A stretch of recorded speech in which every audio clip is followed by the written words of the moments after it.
أنفسنا ومن سيئات أعمالنا من يهده الله فلا مضل له ومن يضلله فلا هادي له وأشهد أن لا إله إلا الله وحده لا شريك له وأشهد أن محمدا عبده ورسوله أما بعد فإن خير الحديث كتاب الله وخير الهدي هدي محمد صلى الله عليه وسلم وشر الأمور محدثاتها وكل محدثة بدعة وكل بدعة ضلالة وكل ضلالة في النار.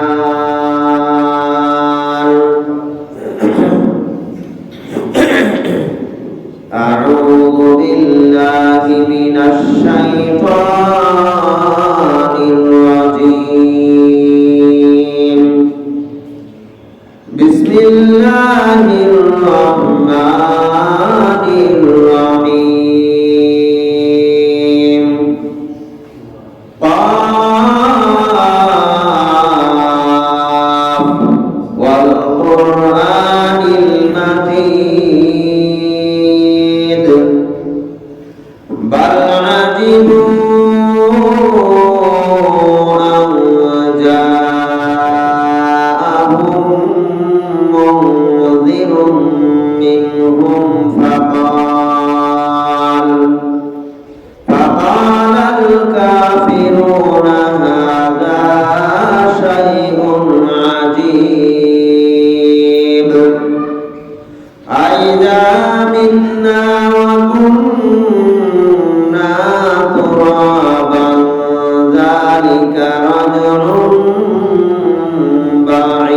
بعيد قد علمنا ما تنقص الأرض منهم وعندنا كتاب حفيظ.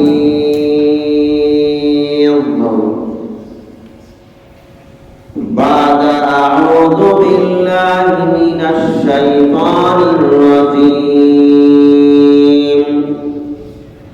يريد الله بكم اليسر ولا يريد بكم العسر ولتكملوا العدة ولتكبروا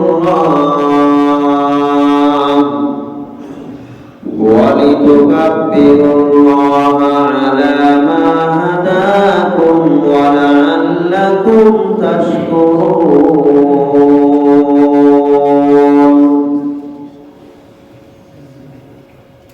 وقال الله سبحانه وتعالى قد أفلح من تزكى وذكر اسم ربه فصلى. عن أبي أيوب الأنصاري رضي الله تعالى عنه أنه حدثه أن رسول الله صلى الله عليه وسلم قال من صام رمضان ثم أتبعه ستا من شوال كان كصيام الدهر. رواه مسلم. আল্লাহ সুবহানাহু ওয়া তাআলার অশেষ শুকরিয়া যে মহান রব্বুল আলামিন আমাদেরকে আজকে এই বৃষ্টি মুখর আবহাওয়ায় যথাসময়ে মহিমান্বিত মাস মাহে রমাদানের শেষ জুমাতে জুমার সালাত আদায় করার জন্য মসজিদে আসার তৌফিক দান করেছেন। যে আল্লাহ সুবহানাহু ওয়া তাআলা আমাদেরকে শারীরিক সুস্থতার মাধ্যমে দীর্ঘ একটি মাস সিয়াম সাধনা ইবাদত বন্দেগীর মাধ্যমে অতিবাহিত করার তৌফিক দান করেছেন। এখনো পর্যন্ত আমাদেরকে যিনি সুস্থ রেখেছেন সেই মহান রব্বুল আলামিনের শুকরিয়া আদায় করছি, আলহামদুলিল্লাহ। অতঃপর দরুদ সালাম বর্ষিত হোক বিশ্ব নবী সাইয়্যিদুল মুরসালিন খাতামান নবীন রাহমাতুল লিল আলামিন নবী মুহাম্মদুর রাসূলুল্লাহ সাল্লাল্লাহু আলাইহি ওয়াসাল্লামের উপর।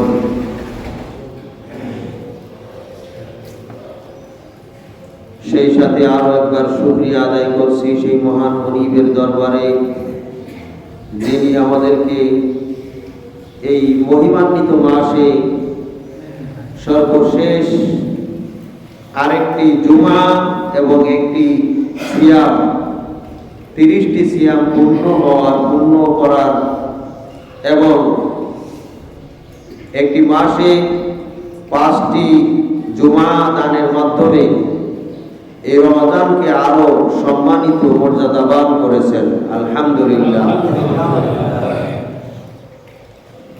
এটাও আল্লাহ তাআলার বিরাট নিয়ামত, সিয়ামকে 30 পূর্ণ করা এবং জুমাকে একটি বৃদ্ধি করা।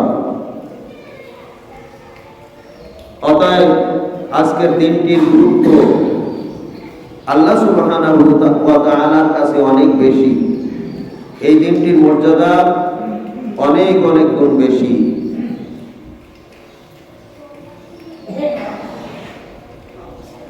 আমরা পুরা রমাদান থেকে যে শিক্ষা গ্রহণ করেছি, যে প্রশিক্ষণ গ্রহণ করেছি, তারই বাস্তবতার সময় আমাদের সামনে রমাদান চলে গেলে আমরা আগের মতো যদি হয়ে যাই তাহলে এই রমাদান থেকে আমরা কিছুই নিতে পারলাম না।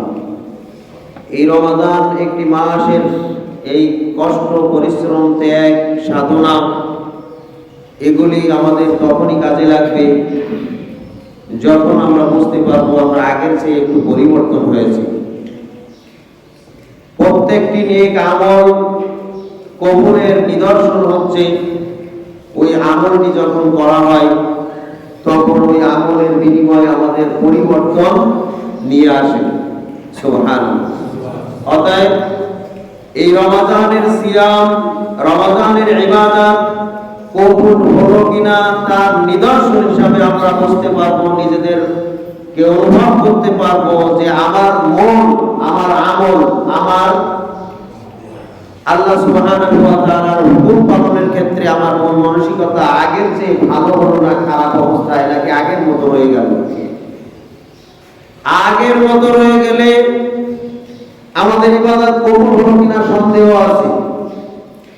যদি আগের চেয়ে খারাপ হয় নিশ্চিত বুঝতে হবে আমার ইবাদত কবুল হয়নি।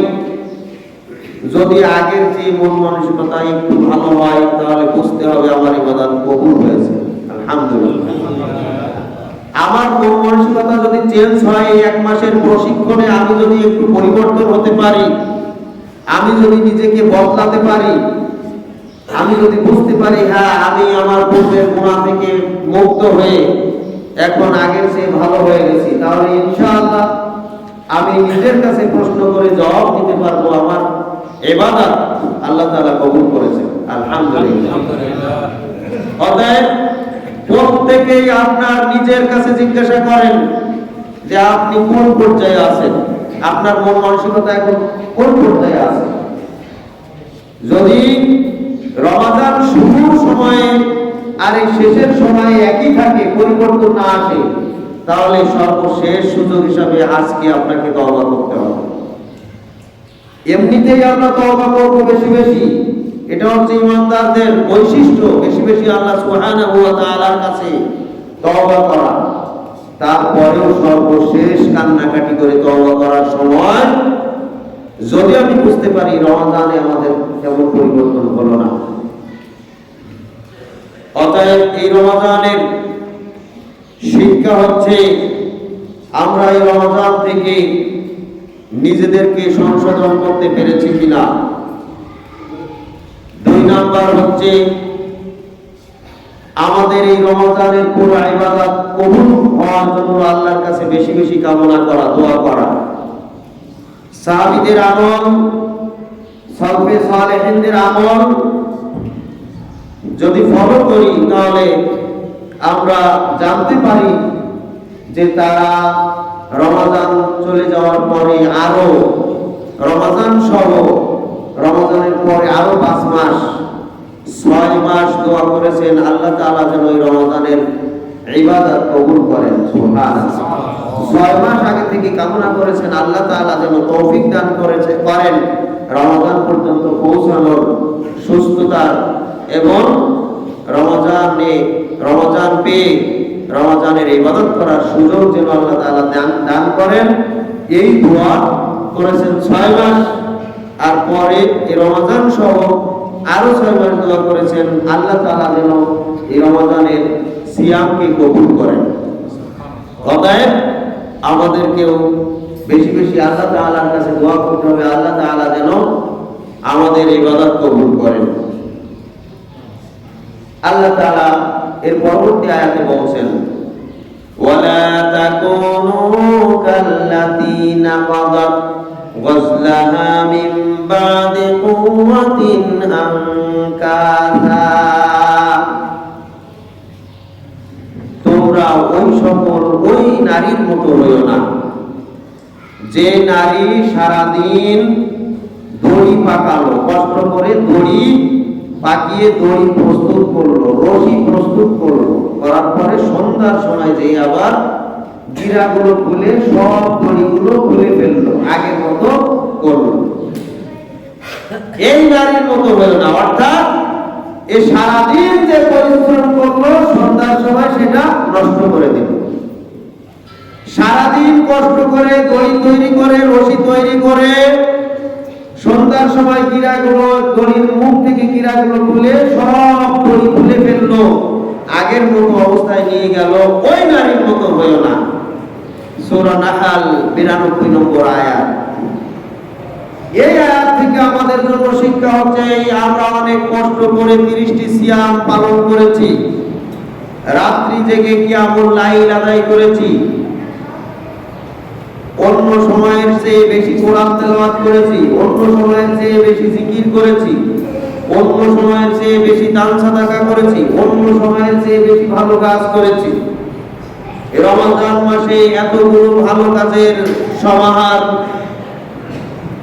বৃথা যাবে যদি আমি আমার এই রমজানের এই ভালো আমলগুলি, প্রশিক্ষণগুলি আগামীতে প্রয়োগ না করি, ধরে রাখতে না পারি, তাহলে ওই মহিলার মতোই হয়ে যাব যে সারাদিন পরিশ্রম করে সন্ধ্যার সময় তার দড়ির মুখগুলো খুলে দড়িগুলো সব আলাদা করে ফেললো, পাটের আঁশ আগের মতোই হয়ে গেল।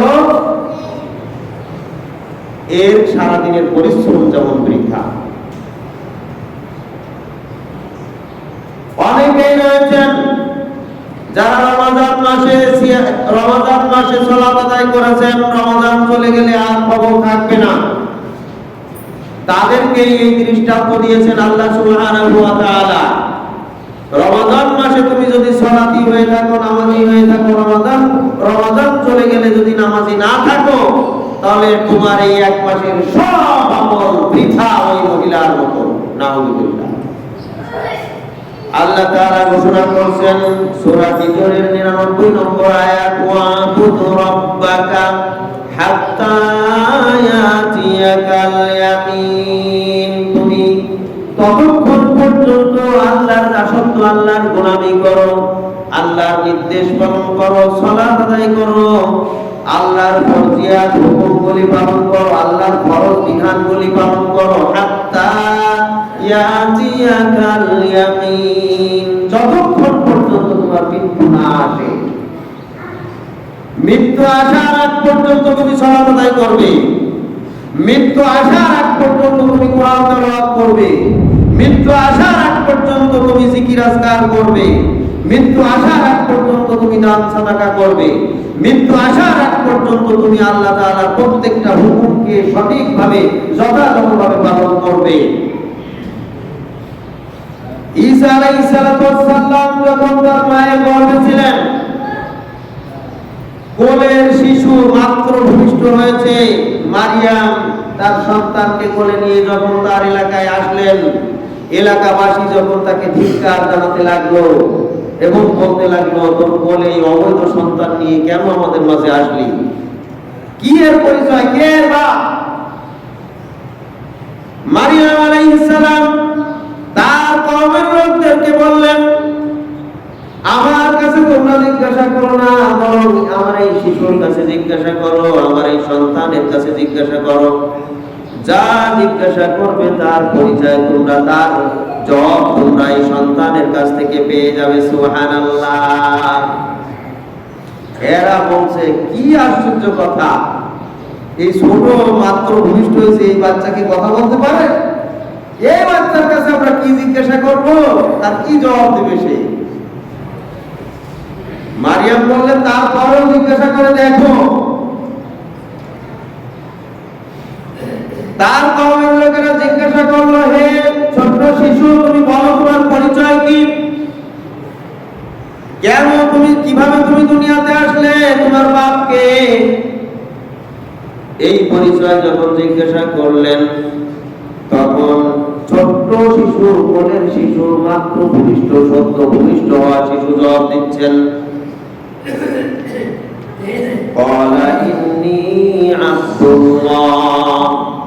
তিনি বললেন, নিশ্চয়ই আমি আল্লাহর বান্দা। সুবহানাল্লাহ, আমি একজন আল্লাহর বান্দা।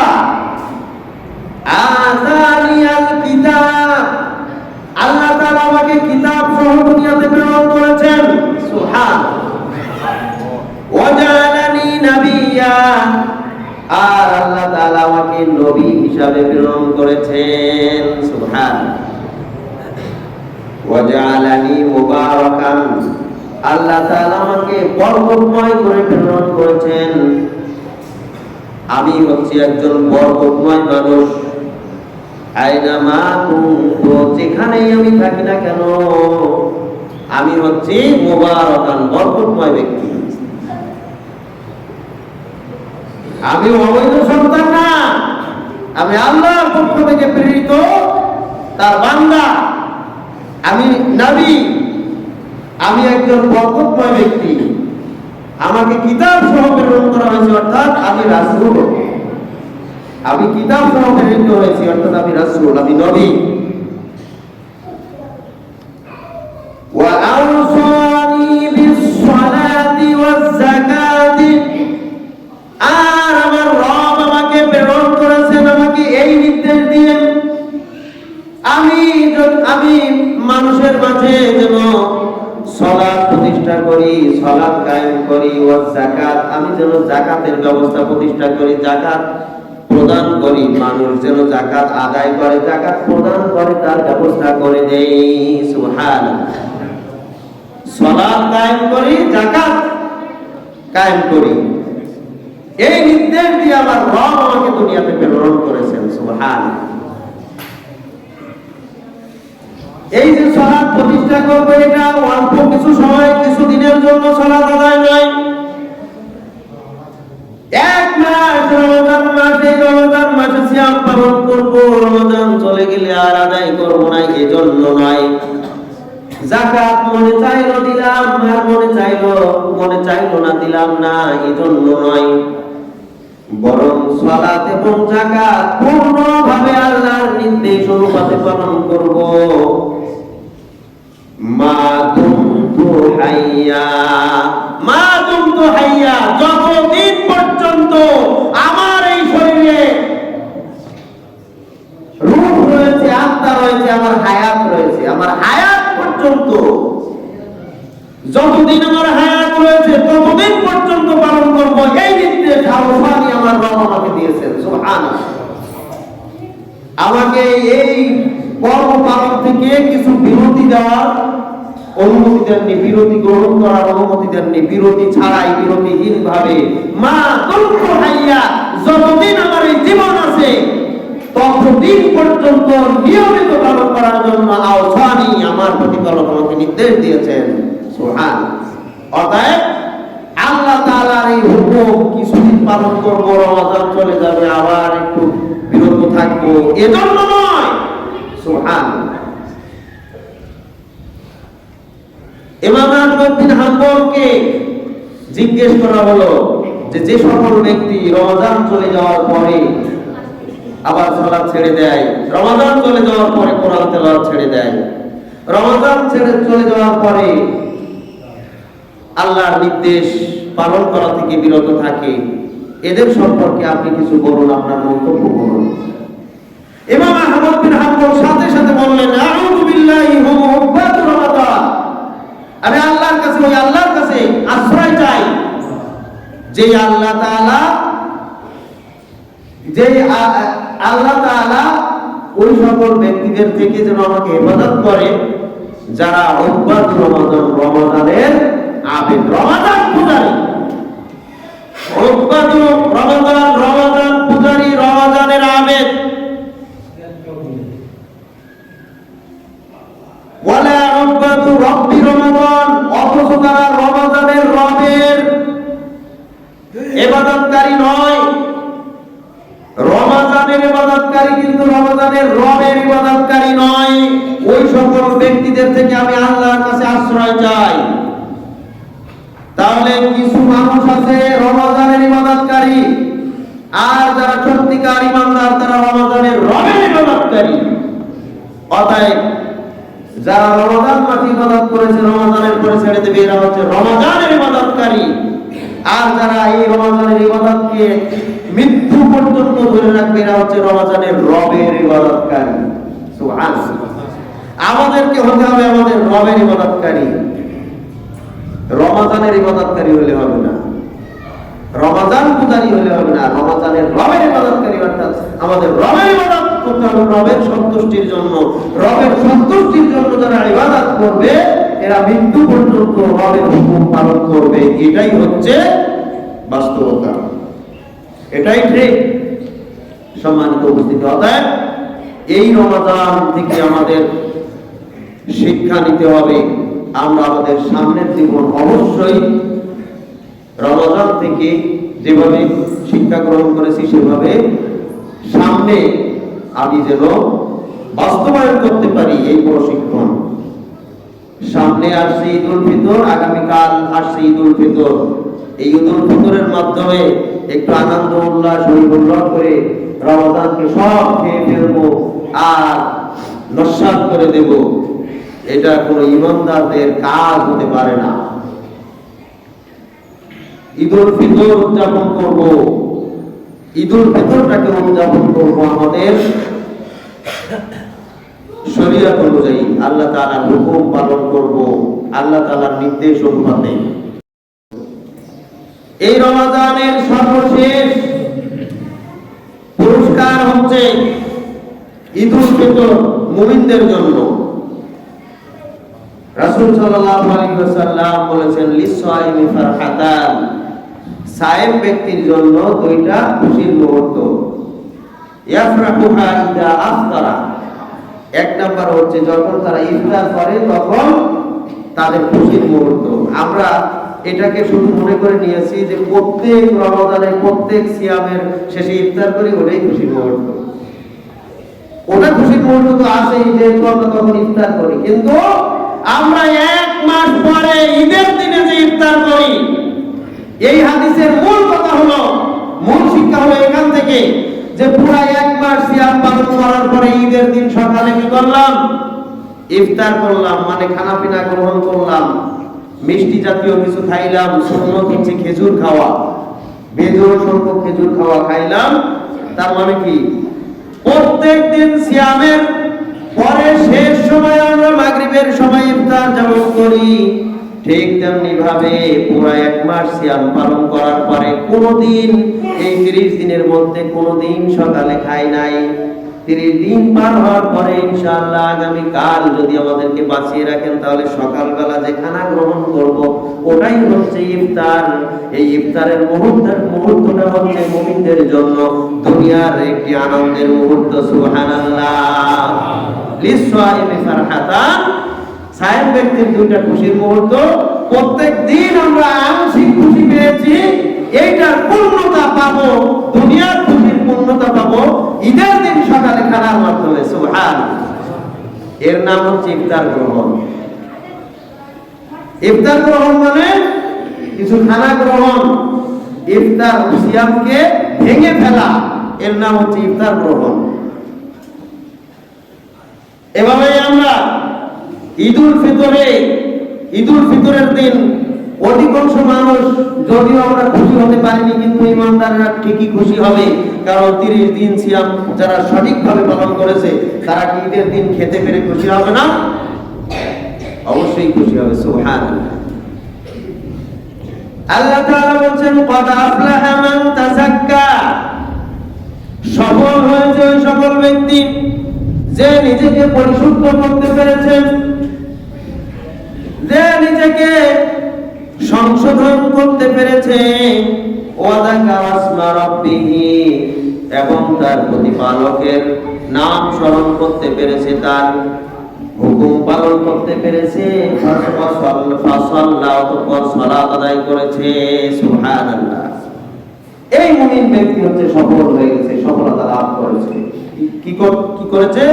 মান তাযাক্কা, যে সংশোধন করেছে, পরিশুদ্ধ, নিজেকে পরিশুদ্ধ করেছে, নিজের আমলকে সংশোধন করে নিয়েছে, নিজের পাপকে দূরীভূত করতে পেরেছে, নিজে পাপ থেকে তওবা করে ফিরে আসতে পেরেছে, এরপরে নিজেকে পরিশুদ্ধ করেছে, নিজের যে অর্থ সম্পদ আছে সেগুলো পরিশুদ্ধ করেছে, যাকাত আদায় করেছে, সর্বশেষ ফিতরা আদায় করেছে। ফিতরার মাধ্যমেও সে সংশোধিত হওয়ার সুযোগ পেয়েছে। পুরা একবার সিয়াম পালন করে তার যে ভুল ত্রুটি ছিল, যখন সে সঠিকভাবে ফিতরা আদায় করেছে, আল্লাহ তাআলা এই ফিতরার বিনিময়ে তার এই ভুল ত্রুটিগুলো মাফ করে দেবেন ইনশাআল্লাহ। এর মাধ্যমেও সে নিজের আমলকে সংশোধন করার সুযোগ পেল। আবার সে যদি যাকাত দেওয়ার মতো হয়, যাকাত দাতা হয়, তাহলে যখন সে যাকাত দিল, এই যাকাত দেওয়ার মাধ্যমে তার সম্পদকে সে পরিশুদ্ধ করলো। সুবহানাল্লাহ। এভাবেই মান তাযাক্কা, যে সংশোধিত হলো, সংশোধন করলো, ওয়া যাকারা ইসমা রাব্বিহি, এবং তার রবের বড়ত্ব ঘোষণা করলো। আল্লাহু আকবার, আল্লাহু আকবার, লা ইলাহা ইল্লাল্লাহ, আল্লাহু আকবার, আল্লাহু আকবার, ওয়া লিল্লাহিল হামদ। তাকবীর ধ্বনি পাঠ করবেন। তারপর কি? সালাত আদায় করলো, 2 রাকাত ঈদের সালাত। সুবহানাল্লাহ। এই আয়াতে ফুটে ওঠে যে ঈদের দিনে মুমিনদের কি কাজ, বা রমজানের পরে সর্বশেষ তারা কি করবে। আল্লাহ তাআলা বলেন, ইউরিদুল্লাহু বিকুমুল ইউসরা ওয়া লা ইউরিদু বিকুমুল উসরা। আল্লাহ তাআলা তার প্রত্যেকটা হুকুমকে তোমাদের জন্য সহজভাবে পালন করার ব্যবস্থা করেছেন। এমন ব্যবস্থা আল্লাহ তাআলা করেছেন যাতে করে তোমরা সহজেই তার হুকুমগুলি পালন করতে পারো। ওয়ালা ইউরিদু বিকুমুল উসরা, আল্লাহ তাআলা তার হুকুম পালন করা তোমাদের জন্য মোটেও কঠিন করেন না। সুবহানাল্লাহ। ওয়ালিতুকমিলুল ইদ্দাহ, এবং আল্লাহ তাআলা তোমাদেরকে এমন ব্যবস্থা করেছেন যাতে করে তোমরা এই রমজান মাস যখন পেয়েছো, এই রমজান মাসে যেন তোমরা সহজেই সিয়াম 30টি পূর্ণ করতে পারো। এই তৌফিক আল্লাহ তাআলা তোমাদেরকে দান করেছেন। ওয়ালিতুকাব্বিরুল্লাহ, এবং তোমরা যেন আল্লাহ তাআলার বড়ত্ব ঘোষণা করতে পারো। ওই যে ঈদের দিনে আমরা যে আল্লাহর বড়ত্ব ঘোষণা করি,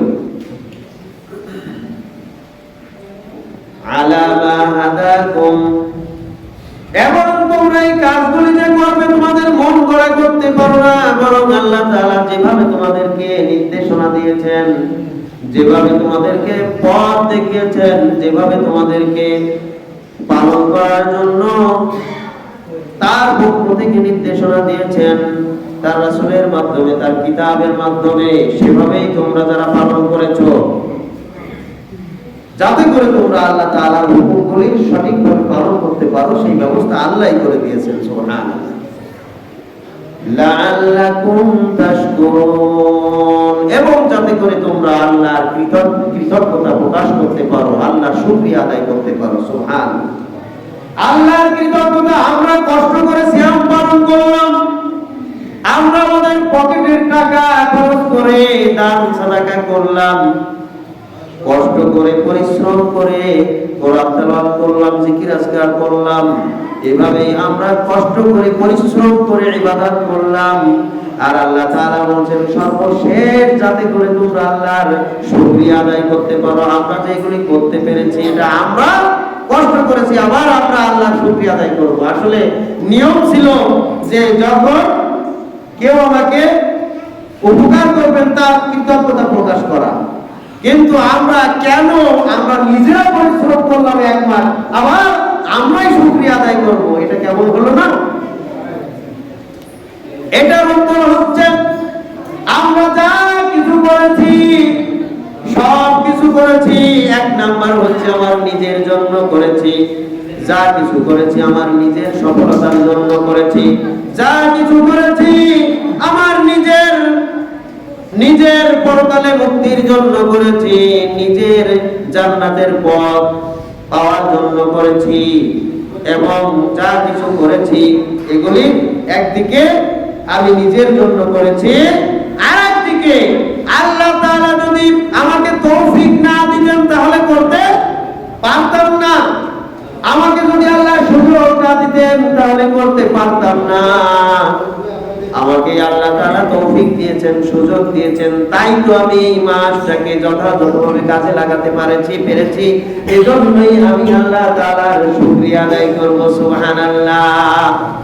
এজন্যই আল্লাহ তাআলা বলেন লাআল্লাকুম তাশকুরুন, যাতে করে তোমরা আল্লাহর কৃতজ্ঞতা প্রকাশ করতে পারো। এই যে ঈদুল ফিতরের দিন তোমরা যখন আল্লাহর দরবারে উপস্থিত হবে, আল্লাহর বরত্ব ঘোষণা করবে এবং আল্লাহর কৃতজ্ঞতা প্রকাশ করবে, হে আল্লাহ এই যে এক মাস আমি যতটুকু করেছি তুমি যদি আমার তৌফিক না দিতে তাহলে করতে পারতাম না।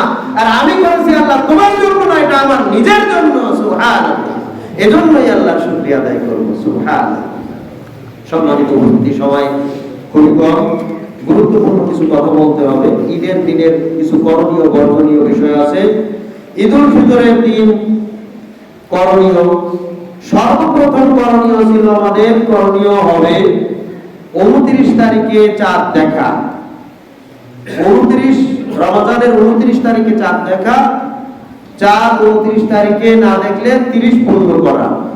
আমরা যদিও গতকালকে চাঁদ দেখার চেষ্টা মনে হয় কেউ করেনি, কিন্তু ছোটবেলায় ঠিকই করতাম, এখন আর এগুলোর প্রয়োজন মনে করি না। চাঁদ দেখা আমরা আল্লাহ রাসূল বলছেন তোমরা চাঁদ দেখো। চাঁদ দেখে কোথায় মানুষ? আকাশে। আর আমরা চাঁদ দেখি মোবাইলের মধ্যে, চাঁদ দেখি ফেসবুকে, চাঁদ দেখি টিভির পর্দায়। চাঁদ দেখতে হবে কোথায়? আকাশে। চাঁদ যদি ওঠে তাহলে একটা দোয়া আছে, আল্লাহু আকবার। দোয়াটা 2-3 ভাবে বর্ণিত হয়েছে।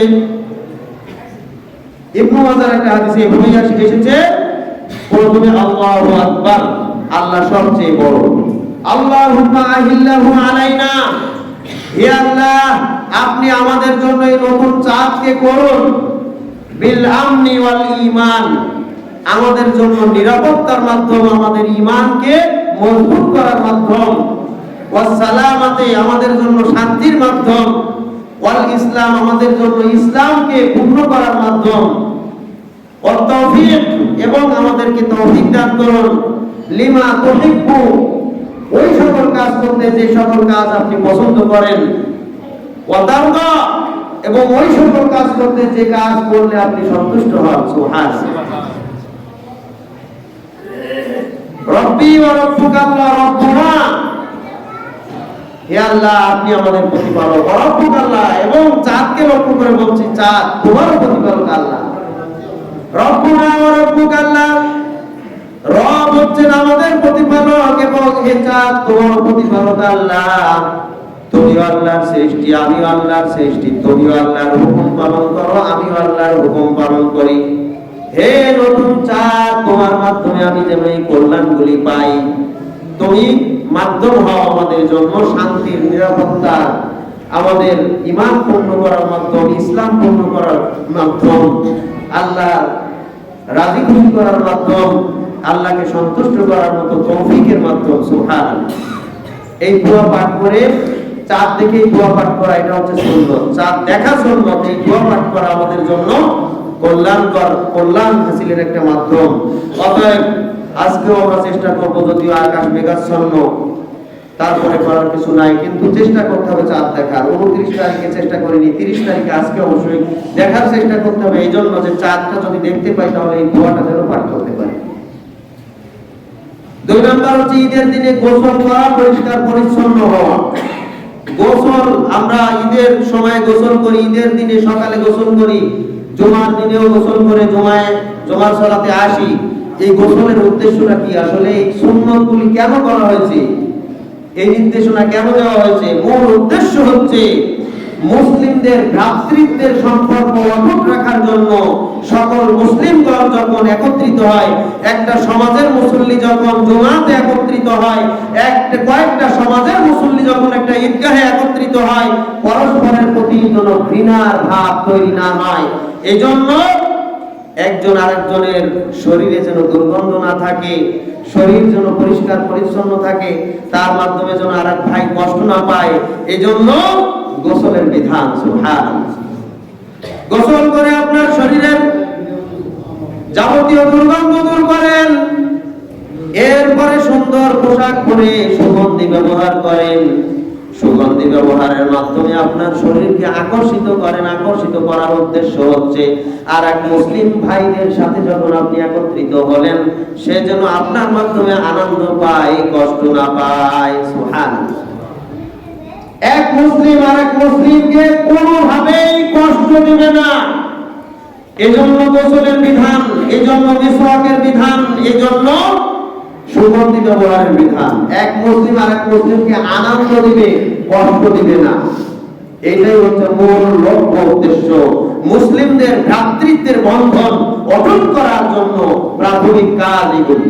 সুবহানাল্লাহ। উত্তম পোশাক পরিধান করা। উত্তম পোশাক বলতে নতুন পোশাক নয়। এই নতুন পোশাক ক্রয় করতে যে, নতুন পোশাক কিনতে যে একটা বিড়ম্বনা, যে একটা পরিশ্রম, সবচেয়ে বড় ক্ষতিকর দিক হচ্ছে আমাদের সিয়ামকে নষ্ট করার একটা মাধ্যম হচ্ছে নতুন পোশাক ক্রয় করা। মার্কেটে গেলেই আপনার ঈমান শেষ, সিয়ামও শেষ, ঈমানও শেষ। নারী পুরুষের অবাধ যাতায়াত, নারীদের সংস্পর্শ ছাড়া, তাদের সাথে শরীরের সাথে স্পর্শ, শরীরের সাথে ধাক্কা ধাক্কি ছাড়া মার্কেট করাই সম্ভব না। মার্কেটটা একটা গজব মুসলমানদের জন্য। বর্তমানে মার্কেটই না, মার্কেট বর্জন না করলে আপনার ঈমান থাকবে না। মার্কেট বর্জন করতে হবে। বর্তমানে যে মার্কেট, এই মার্কেট বর্জন করতে হবে, না হলে আপনার সিয়ামও শেষ, ঈমানও শেষ। মার্কেট বর্জন করতে হবে। কে বলেছে আপনার যে নতুন পোশাক না হলে ঈদ হবে না? কে বলেছে? কোথা থেকে দিয়েছে? কে দিয়েছে এই শিক্ষা যে নতুন পোশাক না হলে ঈদ হয় না? বলা হয়েছে পরিষ্কার পরিচ্ছন্ন পোশাক। আপনার যে পোশাকই আছে তার মধ্য থেকে সবচেয়ে ভালো পোশাক যেটা পরিষ্কার না থাকলে পরিষ্কার করে নেন, একটু ইস্ত্রি করে আয়রন করে সেটা সমান করে নেন এবং সুন্দর করে সেটা পরিধান করেন। বলা হয়েছে পরিষ্কার পরিচ্ছন্ন পোশাক, নতুন পোশাক নয়। নতুন পোশাক কেনার সুযোগ আপনার থাকতো যদি আপনার আমলের ত্রুটি না হতো, মার্কেটে যেয়ে যদি আপনি সুন্দর মতো কিনে নিয়ে আসতে পারতেন। কিন্তু কোথায়? ঈদের আগে তো মার্কেটের অবস্থা খুবই খারাপ। আল্লাহ তাআলা আমাদেরকে হেফাজত করুন। সম্মানিত উপস্থিতি, আমাদের সন্তানদেরকেও আমরা এমন ভাবে শিক্ষা দিয়েছি, গড়ে তুলতেছি তাদের, এই শিক্ষা আজও পর্যন্ত দিতে পারলাম না যে নতুন পোশাক ছাড়া ঈদ হয়। এই শিক্ষাটা দিতে পারেনি। এই শিক্ষাটা দেওয়া অবশ্যই কর্তব্য বর্তমান প্রেক্ষাপটে, বর্তমান সময়ে, যে নতুন পোশাক ছাড়াও ঈদ হয়। এই শিক্ষাটা দেওয়া অত্যন্ত জরুরি সন্তানদেরকে, এবং তাদের ব্রেন থেকে বের করা দরকার যে নতুন পোশাক না হলে ঈদ হয় না, এটা বের করতে হবে ব্রেন থেকে। আজকের আমাদের সন্তানেরা, তারা নতুন পোশাক না হলে তাদের ঈদ হয় না, তারা কান্না শুরু করে। কেন শুরু করে, আমরা তাদেরকে কি শিক্ষা দিলাম? এরপরে তারা গল্প করে যে যত বেশি টাকা দিয়ে পোশাক কিনতে পারে সে তত তার বন্ধু বান্ধব বান্ধবীদের সাথে গল্প করতে পারে, আমার পোশাক কেনা হয়েছে, আমার জামা 2000 টাকা দিয়ে কিনেছি, আমার জামা 3000 টাকা দিয়েছি। কে শিক্ষা দিল তাকে? এটা কোথা থেকে পেয়েছে এই শিক্ষা? প্রত্যেক পিতামাতাকে অবশ্যই কঠোরভাবে এগুলি দমন করতে হবে। এই শিক্ষা সম্পূর্ণরূপে দূরীভূত করতে হবে। এগুলো হচ্ছে আমাদের ঈমান বিধ্বংসী শিক্ষা। পরিষ্কার পরিচ্ছন্ন পোশাক নিয়ে ঈদের মাঠে যেতে হবে, নতুন পোশাক নয়। নতুন পোশাক আপনার প্রয়োজন হয়েছে কিনে নেন, যে কোনো সময় কিনেন। বর্তমানে আপনি চেষ্টা করবেন ঈদের আগে অথবা পরের পোশাক কেনা, ঈদের সময় নয়। সাজসজ্জা করা যথাসম্ভব, আমার যেটা পোশাক রয়েছে তার উপর দিয়ে আরো সুন্দর একটা রুমাল ব্যবহার করলাম। ঈদ উপলক্ষে আপনি যেমন খুশি আপনি সুন্দরভাবে বন্ধুবান্ধব নিজেকে সজ্জিত করতে পারেন, কোনো আপত্তি নাই। সাদাকাতুল ফিতর এটা আমরা আলহামদুলিল্লাহ দিয়েছি, তবে আমার বিশ্বাস যে এই সমাজে বহু লোক রয়েছেন যারা সবাই সাদাকাতুল ফিতরা আদায় করেননি। সাদাকাতুল ফিতর সবারই আদায় করতে হবে, এটার কোনো নিসাব নাই। নিসাব হচ্ছে আপনার ঘরে একদিনের খাবার থাকলেই আপনাকে আদায় করতে হবে।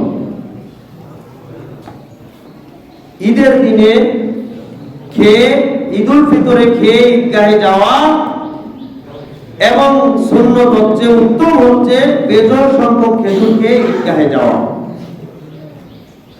6 নম্বর হচ্ছে তাকবীর ধ্বনি পাঠ করা, তবে কখন শুরু হবে কখন শেষ হবে এইটা আমরা অনেকেই জানি না।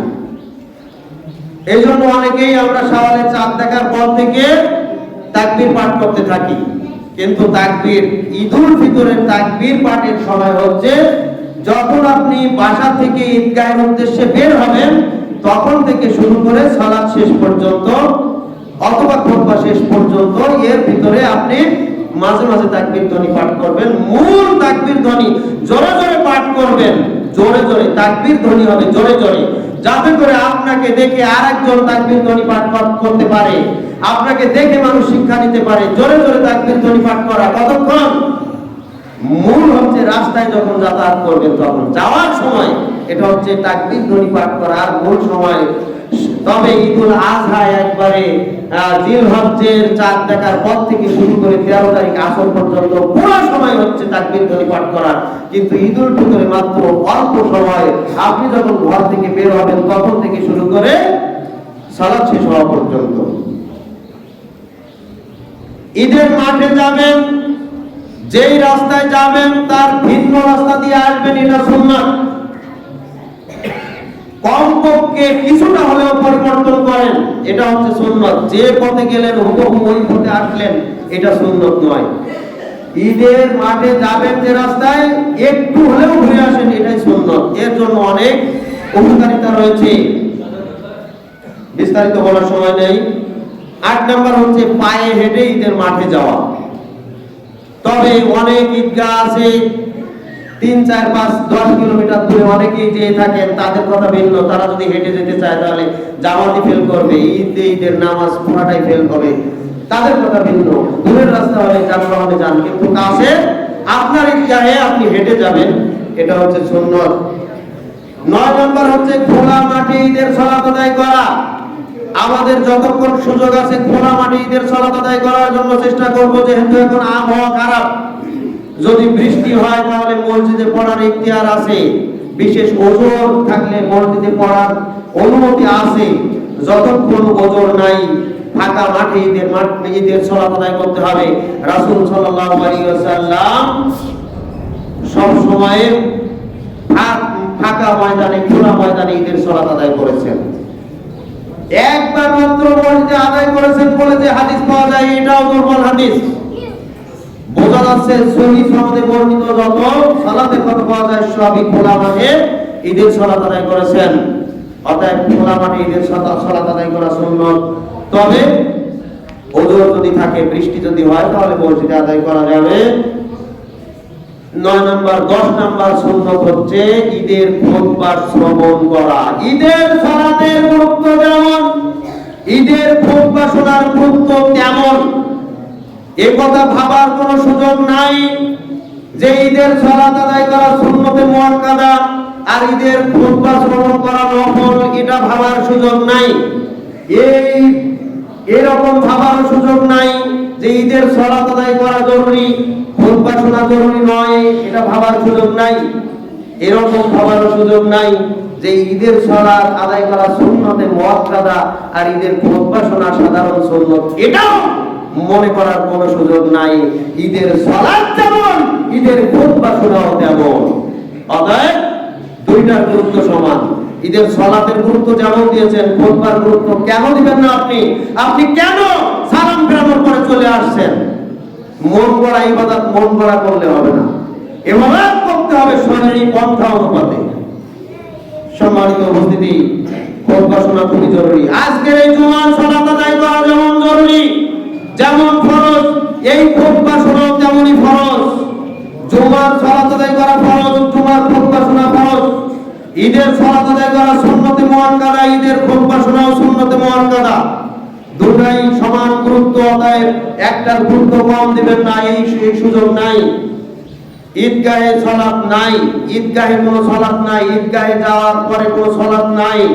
তবে একটা গুরুত্বপূর্ণ সুন্নত আমরা অধিকাংশ মানুষ জানি না, জানলেও মানি না, সেটা হচ্ছে ঈদের মাঠ থেকে ফিরে এসে বাড়িতে 2 রাকাত সালাত আদায় করতে হয়, নফল সালাত আদায় করতে হয়, এটাও সুন্নত, ঈদের দিনের সুন্নত।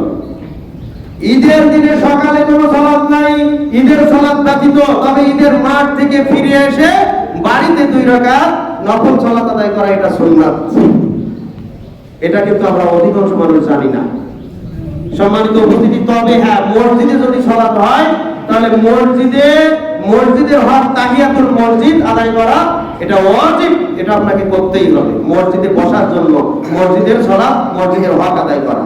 মসজিদে ঈদের সালাত হলে মসজিদে তাহিয়াতুল মসজিদ পড়ে বসতে হবে, এটা ঈদের সাথে সম্পর্ক নয়, এটা মসজিদের সাথে সম্পর্ক। ঈদের দিনে শুভেচ্ছা বিনিময় করা ঈদ মুবারক নয়, বরং তাকাব্বালাল্লাহু মিন্না ওয়া মিনকুম, এই দোয়া পাঠের মাধ্যমে শুভেচ্ছা বিনিময় করবেন। একে অপরের জন্য, পরস্পরের জন্য দোয়া করবেন। এতিম অভাবীদেরকে সহযোগিতা করবেন যথাসম্ভব। প্রতিবেশী ও আত্মীয় স্বজনদের খোঁজ নেবেন। মানুষের সাথে মনোমালিন্য দূর করবেন। পরস্পরের সাথে সম্পর্ক ঠিক রাখবেন। বৈধভাবে আনন্দ প্রকাশ করার জন্য যত মাধ্যম আছে এইগুলি ব্যবহার করা যাবে। সময় শেষ, কিন্তু কয়েকটি কথা না বলে পারছি না। ঈদ উল ফিতরের বর্জনীয় বিষয় 1 নাম্বার হচ্ছে ঈদের দিনে রোজা রাখা হারাম। 2 নাম্বার হচ্ছে বিজাতীয় কোনো সংস্কৃতি গ্রহণের মাধ্যমে ঈদ পালন করা হারাম। 3 নাম্বারে ঈদের দিনকে কবর জিয়ারতের জন্য খাস না করা, বরং কবর জিয়ারত যে কোনো সময় হবে, ঈদের দিনে নয়, বরং ঈদের আগে পরে করেন। ঈদের দিনে মন চাইলেও করেন, কিন্তু অনেকেই ঈদের দিনকে নির্ধারণ করে নিয়েছেন কবর জিয়ারতের জন্য, এটা ঠিক নয়। ঈদের দিনে অযথা অপব্যয় না করা। 5 নাম্বার হচ্ছে যত প্রকার অশ্লীলতা আছে, খোলামেলা মেয়েদের বেপরদা আছে, তারপরে বিভিন্ন ধরনের পুরুষ নারীদের বেশ ধারণ করা, নারী পুরুষের বেশ ধারণ করা, এই ধরনের যত কর্মকাণ্ড আছে এগুলিকে ঈদকে কেন্দ্র করে করা হয়, সবগুলি হারাম। 6 নাম্বার ঈদ উপলক্ষে হারাম খেলাধুলা করা, তারপরে মদ জুয়া, তারপরে ইন্টারনেটের মাধ্যমে জুয়ায় আসক্ত, এই সমস্ত সব কিছু থেকে বিরত থাকতে হবে। সম্মানিত উপস্থিতি, কিছু কথা বলা দরকার ছিল কিন্তু সময় নেই। পটকাবাজি, আতশবাজি সম্পূর্ণরূপে হারাম। আপনাদের কোন সন্তান যেন পটকাবাজি, আতশবাজি না করতে পারে। নাচ গান হারাম, তারপরে ডিজে গানের পার্টি টোটালি হারাম। এগুলি মানুষকে কষ্ট দেয়। কোন প্রকার অহংকার করা, ঈদকে কেন্দ্র করে আপনার টাকা পয়সা বেশি আছে, আপনি সুন্দর পোশাক পরেছেন, আপনি অনেক কিছু করতে পারেন, এগুলি দেখানো, আপনি বেশি বেশি দান সাদাকা করতেছেন, এই জন্য মনে অহংকার প্রকাশ করা, যত ধরনের অহংকারের বিষয় আছে এগুলি বর্জন করা। ঈদকে কেন্দ্র করে সর্বশেষ কথা হচ্ছে, সামনে শাওয়ালের 6টি সিয়াম আছে, এই সিয়াম পালন করাও অত্যন্ত ফজিলতের কাজ। পরবর্তীতে জানাবো, এই সম্পর্কে আলোচনা করবো ইনশাআল্লাহ। আল্লাহ সুবহানাহু ওয়া তাআলা আমাদেরকে এই ঈদ উল ফিতরের যাবতীয় প্রকার করণীয় কাজগুলি করার, আমল করার এবং বর্জনীয় বিষয় থেকে বিরত থাকার তৌফিক দান করুন। ওয়া আখিরি দাওয়ানা আলহামদুলিল্লাহি রাব্বিল আলামিন।